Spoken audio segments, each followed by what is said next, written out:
Hello दोस्तों, स्वागत है आपका मेरे YouTube channel most and information में। आज मैं एक नई इन्फॉर्मेशन लेके आया हूँ जो कि एसएससी जीडी 2023 की न्यू वैकेंसी जो 84,000 प्लस पोस्टों पे आने वाली है, तो उसका आरटीआई रिप्लाई आया है जो कि 84,000 प्लस पोस्टों पे किसी ने आरटीआई लगाया था कि वैकेंसी कितनी आएगी। तो इन सभी के बारे में आपको जानकारी देने के लिए आया हूँ। जो कि एसएससी जीडी की जो वैकेंसी है वो 27 नवंबर को आ रही है। तो चलिए हम पहले आरटीआई को आपको दिखा देते हैं जो उसका रिप्लाई आया है, फिर हम बताते हैं आपकी जो वैकेंसी है उसके फुल डिटेल के बारे में। तो यहाँ पे आप देख सकते हैं जो होता है मिनिस्ट्री ऑफ होम अफेयर्स की तरफ से ये जारी किया गया है, जो कि जो होता है सब्जेक्ट क्या है, जो होता है application under the right of information act 2005 हो जाएगा। उसके बाद जो होता है आरटीआई जो होता है अप्लाइड हुआ था रजिस्टर्ड में, यहाँ पे देखिए यहाँ पे आरटीआई रिप्लाई हुआ था। उसके बाद जो होता है आप देखेंगे तो यहाँ पे दिया हुआ है। तो इन्फॉर्मेशन क्या थी, जो होता है सीआरपीएफ में आपके 29,283 पोस्टें खाली हैं। उसके बाद जो होता है बीएसएफ में जो होता है आपका 19,987 हो जाएंगे। आईटीबीपी में जो होता है आपके 4142 हो जाएंगे। वहीं पे एसएसबी में अगर देखा जाए तो 8,273 हो जाएंगे। और सीआईएसएफ में देखा जाए तो 19,475 हो जाएंगे। उसके बाद जो होता है असम राइफल्स में अगर देखा जाए तो 3706 हो जाएंगे। टोटल जो वैकेंसी खाली है वो 84,866 पदों पे खाली है।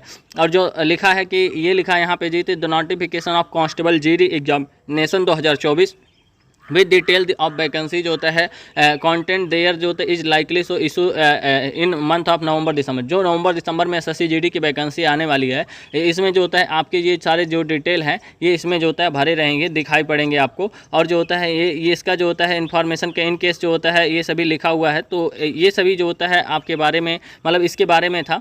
अब हम बात करते हैं जो वैकेंसी है वो कब आ रही है, और उसके बाद जो होता है इसका एजुकेशनल क्वालिफिकेशन क्या है, ये सभी के बारे में आपको बताते हैं। तो जैसा कि आपको पता है कि 27 नवंबर या 26 नवंबर को 27 नवंबर या 26 नवंबर को आपकी जो वैकेंसी है वो आ रही है। लगभग 84,000 प्लस पोस्टों पे आएगी। अब 84,000 प्लस पोस्टों पे आने के बाद जो आपका जो होता है सबसे पहले अगर हम देखें तो इसका जो होता है क्वालिफिकेशन क्या होना चाहिए, तो यहाँ पे सिर्फ 10वीं पास आपको चाहिए। ठीक है, 10वीं पास अगर आप पास हैं तो आप इसमें आप फॉर्म भर पाएंगे, तो आप लोग फाइनली तैयार हो जाइए। दूसरा नंबर क्या होना, हाइट जो होती है 170 सेंटीमीटर मेल की होनी चाहिए। और जो आप शेड्यूल ट्राइब एरिया जो होता है 1984 वाले हैं वो सभी थोड़ा सा छूट पाएंगे, मेल के लिए है। और जो होता है फीमेल के लिए जो हाइट है वो 157 सेंटीमीटर, इनको भी छूट मिलती है जो शेड्यूल एसटी से हैं और जो होता है शेड्यूल ट्राइब एरिया से हैं, और जो होता है इसमें भी छूट मिलती है। चेस्ट जो होनी चाहिए 79 से 84 होनी चाहिए, 79 से 84 होनी चाहिए। और महिला में चेस्ट तो लगता नहीं है। और रनिंग जो आपकी होती है वो होती है 5 किलोमीटर की रनिंग होती है, 5 किलोमीटर की रनिंग होती है, वो भी होती है 24 मिनट में। ये मेल के लिए होती है। फीमेल की जो रनिंग होती है 1600 मीटर की रनिंग होती है, 1600 मीटर की रनिंग होती है समथिंग 8 मिनट में, 8 या समथिंग कुछ रहता है 9-10 मिनट में होता है। ठीक है, तो ये रहता है। अब 1600 मीटर की रनिंग इनकी रहेगी। उसके बाद जो होता है अगर देखें सिलेबस के बारे में, तो सिलेबस में क्या आता है, सिलेबस में आपके आ जाएंगे हिंदी जो आते हैं आपके, हिंदी 20 क्वेश्चन आते हैं, 20 क्वेश्चन आते हैं 40 नंबर के। मैथ जो आते हैं आपके, मैथ 20 क्वेश्चन आएंगे 40 नंबर के। उसके बाद जो होता है जीएस जो आएगी, जीएस जो आएंगे 20 क्वेश्चन आएंगे 40 नंबर के।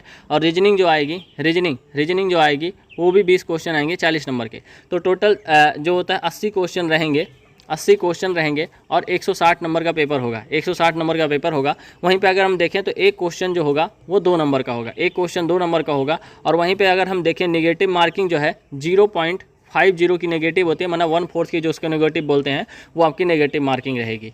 तो ये जो इन्फॉर्मेशन थी जो कि एसएससी जीडी से संबंधित थी। और जो आपकी जो वैकेंसी है वो 27 नवंबर, और जो इसका जो होता है एग्ज़ाम जो होगा मतलब दिसंबर तक इसका ऑनलाइन चलेगा। और जो इसका एग्ज़ाम होगा वो लगभग फरवरी और मार्च में जाएगा, फरवरी लास्ट और मार्च फर्स्ट, ये मुझे लगता है इसका एग्ज़ाम जाएगा। मुझे क्या लगता है नोटिस में दिया हुआ है। तो आप लोग फाइनली तैयार हो जाइए। जो लोग पिछली बार किन्हीं कारणों की वजह से बाहर हो गए थे उन सब के लिए एक बार अच्छा मौका है कि इस बार अपनी वैकेंसी को अपने हाथ से नहीं जाने देना है। तो पिछली बार की वजह से इस बार गलती ना हो, तो इसीलिए आज से ही तैयारी में लग जाइए, क्योंकि वैकेंसी आने में बहुत ज़्यादा समय नहीं बचा हुआ है और जो एग्ज़ाम भी होगा उसका भी बहुत ज़्यादा समय नहीं बचा हुआ है। सो ये एक ओवरऑल इन्फॉर्मेशन थी जो कि मुझे लगा कि आपको देनी चाहिए। सो आई होप कि वीडियो आपको अच्छी लगी होगी। अगर वीडियो अच्छी लगे तो वीडियो लाइक करना, शेयर करना, सब्सक्राइब करना। मिलते हैं नेक्स्ट वीडियो में। धन्यवाद, नमस्कार, जय हिंद।